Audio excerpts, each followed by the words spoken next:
Welcome, ladies and gentlemen of the American Psychiatric Association, to my presentation on the Diagnostic and Statistical Manual 5th edition. My name is Siobhan O'Connell, and I will be presenting on the residual problems with the DSM-V and why we should fix them, as well as how to fix them.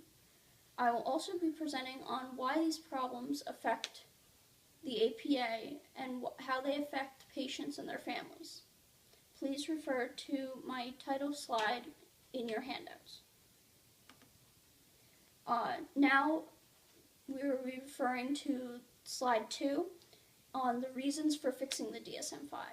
To fix the DSM-V, we mainly are concerned with the reputation of psychology in general, the psychological clinical field, and the reputation of the APA. Having issues with the DSM in general, not just the DSM-V, can lead to inaccurate diagnoses, which can lead to general confusion for patients and their families, as well as then cyclically affect the reputation of the psychology field for the layperson. Having confusion with the DSM in inaccurate diagnoses can also lead to problems with insurance companies and having a misalignment of the DSM codes. Because if you have different names for different disorders, then the codes will be different, and insurance companies may decide that a certain disorder does not exist when it actually does, or that they will not recognize it. Please see slide 3. The first disorder I will be covering is the autism spectrum disorder, also known as ASD. In the DSM-IV, the main criteria were social interaction disorders, communication delays, repetitive and stereotypical behaviors, interests, or activities. Specifically, this one was the trademark of Asperger's disorder, and delays in symbolic and imaginative play. These were the hallmarks of classic autism, and then Asperger's disorder was having high intelligence, but repetitive or stereotypical behaviors in interests, activities, or certain repetitive behaviors.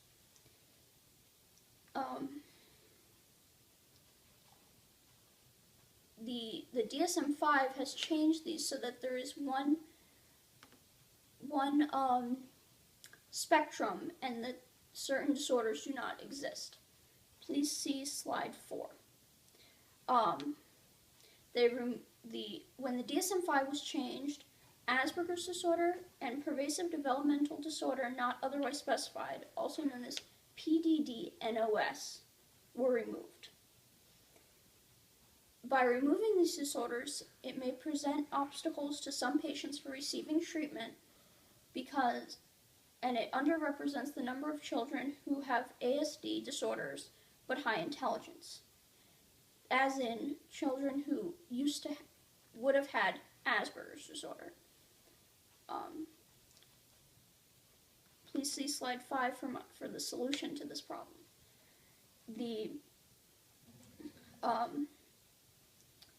To fix this, I would suggest that we allow patients to retain their old diagnoses but calibrate them to the new spectrum levels. For example, someone with Asperger's disorder would have high-functioning autism and would be able to use either label to refer to their disorder. The main reason we want to fix these is that no one would need to have another evaluation. Imagine you had a patient's family come to you, and the patient had been labeled with Asperger's disorder before the DSM-V change. The family now wonders if, because it is a spectrum, does that mean their son or daughter now has autism? And they are very afraid that this could mean that they would need more substantial treatment when really their condition has not changed. Only the name has changed. By keeping the old titles, the family can go, oh, it's just now a spectrum, and the Asperger's disorder is on the top end of the spectrum. They will be much less confused and will understand what is actually going on and the changes that have been made. Please see slide 5 for the figure that I am now referring to. There have been several studies comparing the diagnosis of ASD in the DSM-4 and the DSM-5. In Matilla 2011, they found that the DSM-5 was less sensitive than the DSM-4 for autism spectrum disorder. In Fraser in 2012, they found that the DSM-5 had lower sensitivity but greater specificity. Numerous of these studies found that the DSM-5 was more specified in these disorders, but they also represented the number of children who had autism spectrum disorders, and thus appeared that their statistics were going down when really it was that they were underreporting the numbers of children with these disorders. I will now go on to attention deficit hyperactivity disorder, or ADHD, or ADD for without the hyperactivity. In the DSM-5, the age criteria was broadened from 7 years old to 12 years old. This was done in order to meet criteria for adults who have ADD and may have developed it later in life. However, there was no requirement set for significant life distress. This leads to an artificial increase in diagnoses and unneeded medication for adults and children. The diagnoses are important, especially the requirement for significant life distress, because you do not want an overinflation of disorders, as well as the underinflation of disorders like in autism spectrum disorder. The solution to this would be to reinstate the significant clinical impairment requirement to receive a diagnosis. I would also compromise the age requirement to 10 years old, as there's not much research that many children had it by 12. As well as, I would add a note for the clinician on how to determine significant impairment, be it to look at grades, look at job performance, find some way to show that the patient is having distress on a significant day-to-day level. This is important so that parents do not just give their children amphetamines, Ritalin, Adderall, these medications randomly so that they can be better behaved. They need them because they have an actual disorder. Here's a chart showing the various symptomology of attention deficit and hyperactivity disorder. It is in your handouts. Now on to the last set of my talk. For the first slide for major depressive disorder I have in your handout shows the DSM-4 criteria for depression. What it does not show, and what I will be talking about, is the bereavement clause. The bereavement clause says that someone who has experienced a death recently, either a close friend or a relative, cannot be evaluated for depression, or specifically for depressive disorder. This was removed in the DSM-5. This change blurred the line between the natural grieving process and depression. Depression is a chronic lifelong disorder that needs to be managed, and patients need to know whether they actually have a chronic condition or whether their symptoms are symptomatic of a natural process.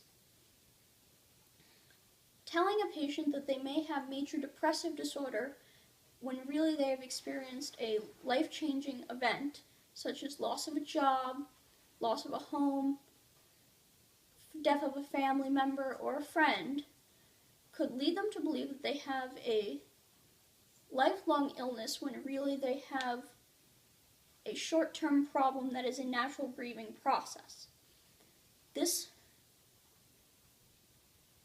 Removing this stipulation blurs the lines between natural processes and actual disorders and makes unnecessary labels. While I am not suggesting that we don't give medications for people who might need them, in extreme cases such as people who are suicidal after the death of a loved one, you can still use medications, but do not label them as having depressive disorder.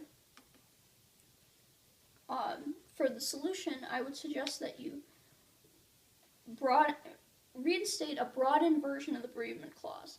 This would include any life-altering events such as a loss of a job, eviction from a home, any sort of life-altering event such as in PTSD. The clinician should only investigate the diagnosis of depression if a chronic course appears likely, or the person is suicidal. The clinician would also want to differentiate between major depressive disorder and situational depression. Situational depression being when it is only due to the situation, such as the death of a family member, death of a friend, or the loss of a job, and lasts up to 6 months. For the budget for this, I would suggest that you do internal research within the APA, looking at the researching clinician opinion and patient opinion by completing surveys and analyzing data within the APA itself. This would require $25 per patient in the study for their time, and then $50 per person who analyzes the data. This could be as large or as little as you feel that the APA feels requires to correctly analyze the data for these suggestions. The last handout on your slide shows my references, which are the DSM-4 and the DSM-5. I thank you for your time, and everybody have a good weekend.